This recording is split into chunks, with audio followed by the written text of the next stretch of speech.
Roma pasal 9, pilihan atas Israel. Aku mengatakan kebenaran dalam Kristus, aku tidak berdusta. Suara hatiku turut bersaksi dalam Roh Kudus bahwa aku sangat berduka cita dan selalu bersedih hati. Bahkan aku mau terkutuk dan terpisah dari Kristus demi saudara-saudaraku, kaum sebangsaku secara jasmani. Sebab mereka adalah orang Israel, mereka telah diangkat menjadi anak, dan mereka telah menerima kemuliaan dan perjanjian-perjanjian dan hukum Taurat dan ibadah dan janji-janji.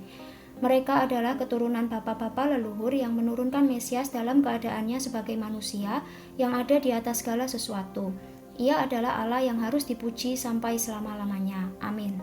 Akan tetapi firman Allah tidak mungkin gagal, sebab tidak semua orang yang berasal dari Israel adalah orang Israel, dan juga tidak semua yang terhitung keturunan Abraham adalah anak Abraham, tetapi yang berasal dari Ishak yang akan disebut keturunanmu.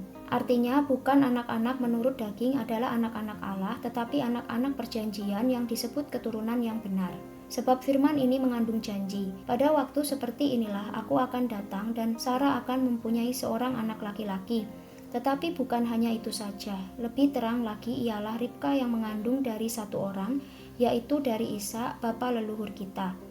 Sebab waktu anak-anak itu belum dilahirkan dan belum melakukan yang baik atau yang jahat, supaya rencana Allah tentang pemilihannya diteguhkan, bukan berdasarkan perbuatan tetapi berdasarkan panggilannya. Dikatakan kepada Ribka, anak yang tua akan menjadi hamba anak yang muda.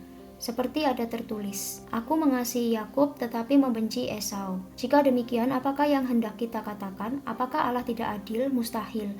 Sebab ia berfirman kepada Musa, aku akan menaruh belas kasihan kepada siapa aku mau menaruh belas kasihan, dan aku akan bermurah hati kepada siapa aku mau bermurah hati.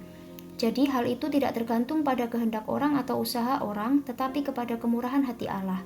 Sebab kitab suci berkata kepada Firaun, itulah sebabnya aku membangkitkan engkau, yaitu supaya aku memperlihatkan kuasaku di dalam engkau, dan supaya namaku dimasyhurkan di seluruh bumi. Jadi ia menaruh belas kasihan kepada siapa yang dikehendakinya, dan ia menegarkan hati siapa yang dikehendakinya. Sekarang kamu akan berkata kepadaku, jika demikian apa lagi yang masih disalahkannya? Sebab siapa yang menentang kehendaknya? Siapakah kamu hai manusia, maka kamu membantah Allah? Dapatkah yang dibentuk berkata kepada yang membentuknya, mengapakah engkau membentuk aku demikian? Apakah tukang periuk tidak mempunyai hak atas tanah liatnya untuk membuat dari kumpal yang sama suatu benda untuk dipakai guna tujuan yang mulia, dan suatu benda lain untuk dipakai guna tujuan yang biasa? Jadi, kalau untuk menunjukkan murkanya dan menyatakan kuasanya, Allah menaruh kesabaran yang besar terhadap benda-benda kemurkaannya yang telah disiapkan untuk kebinasaan, justru untuk menyatakan kekayaan kemuliaannya atas benda-benda belas kasihannya yang telah dipersiapkannya untuk kemuliaan, yaitu kita yang telah dipanggilnya bukan hanya dari antara orang Yahudi, tetapi juga dari antara bangsa-bangsa lain, seperti yang difirmankannya juga dalam kitab Nabi Hosea.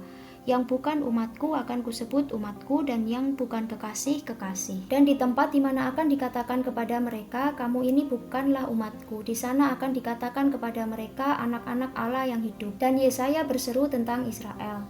Sekalipun jumlah anak Israel seperti pasir di laut, namun hanya sisanya akan diselamatkan. Sebab apa yang telah difirmankannya akan dilakukan Tuhan di atas bumi, sempurna dan segera. Dan seperti yang dikatakan Yesaya sebelumnya, seandainya Tuhan semesta alam tidak meninggalkan pada kita keturunan, kita sudah menjadi seperti Sodom dan sama seperti Gomora, keselamatan bangsa-bangsa lain dan kesesatan orang Israel.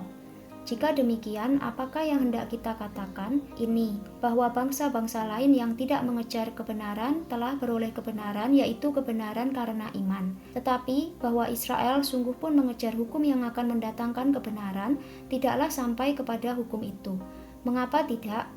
Karena Israel mengejarnya bukan karena iman, tetapi karena perbuatan. Mereka tersandung pada batu sandungan, seperti ada tertulis, sesungguhnya aku meletakkan di Sion sebuah batu sentuhan dan sebuah batu sandungan, dan siapa yang percaya kepadanya tidak akan dipermalukan.